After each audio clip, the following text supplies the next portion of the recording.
대부분 법을 통해서는 해결이 불가능했던 분들이거든요. 그 사진을 내리지 않으면 뭐 자기 동생들 보내서 뭐 그렇게 협박한 적이 있습니다.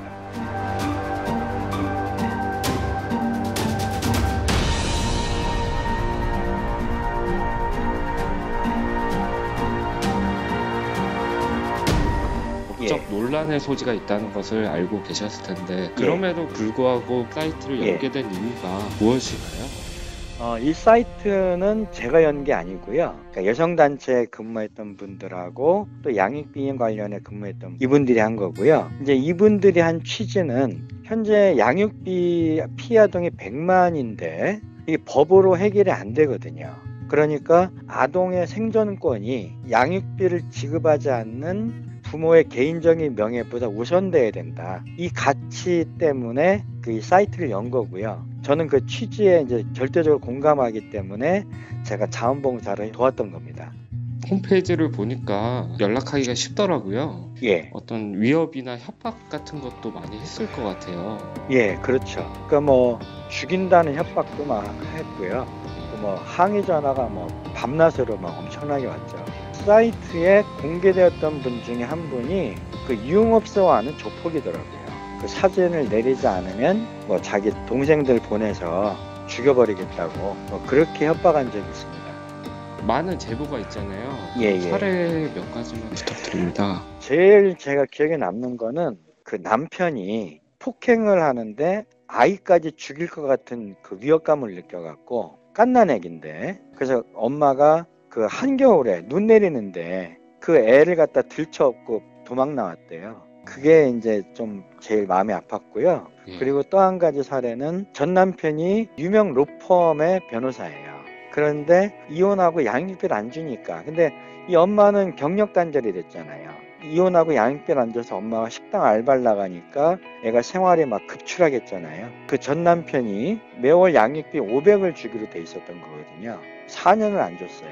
이 엄마가 이제 그 전 남편에게 이 배드파더스 사이트에 제보하겠다 이렇게 하니까 바로 해결했습니다. 이렇게 변한 사례가 많나요? 현재까지 113건입니다. 지금 사이트에 올라간 숫자가 400명 정도 되거든요. 그 중에서 중간에 사진을 또 내린 분도 많고요. 겁이 나서. 그런데 그 대략 사진이 지속적으로 올라와 있던 숫자는 한 340건 될 것 같아요. 그 중에 113건이 해결된 거고 또 이분들은 대부분 법을 통해서는 해결이 불가능했던 분들이거든요. 그러니까 이게 엄청난 거죠. 사실은 효과가.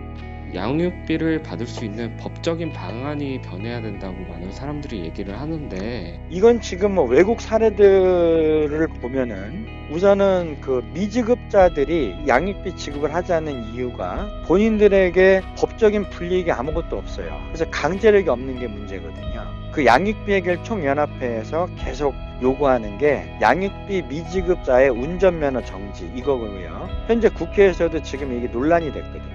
여가위에서 운전면허 정지 법안을 갖다가 상정을 했는데 경찰청에서 이걸 반대해갖고 지금 이게 법이 통과가 못 되고 있는 상태거든요.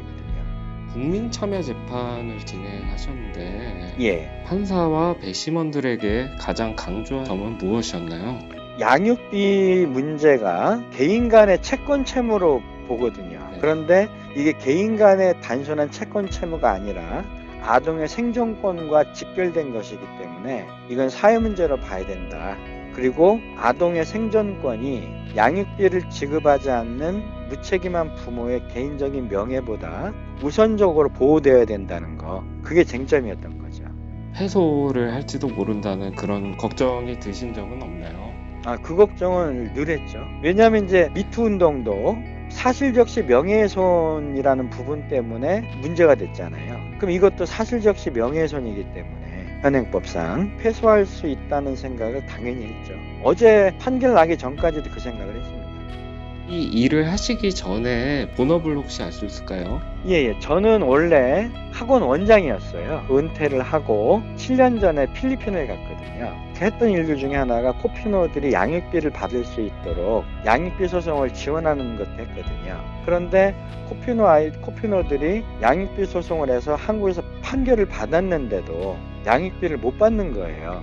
왜 그런가 봤더니 한국의 법이 이렇게 돼 있는 거예요. 그래서 관심을 갖게 된 거죠. 일을 하시면서 언제 가장 보람을 느끼세요? 양육비 악성 사례가 해결돼서 뭐 아이랑 생활이 막 정상적으로 되고 있다 이런 얘기 들으면 보람이 있죠. 양육비를 주지 않는 사람들에게 한마디 예. 부탁드립니다.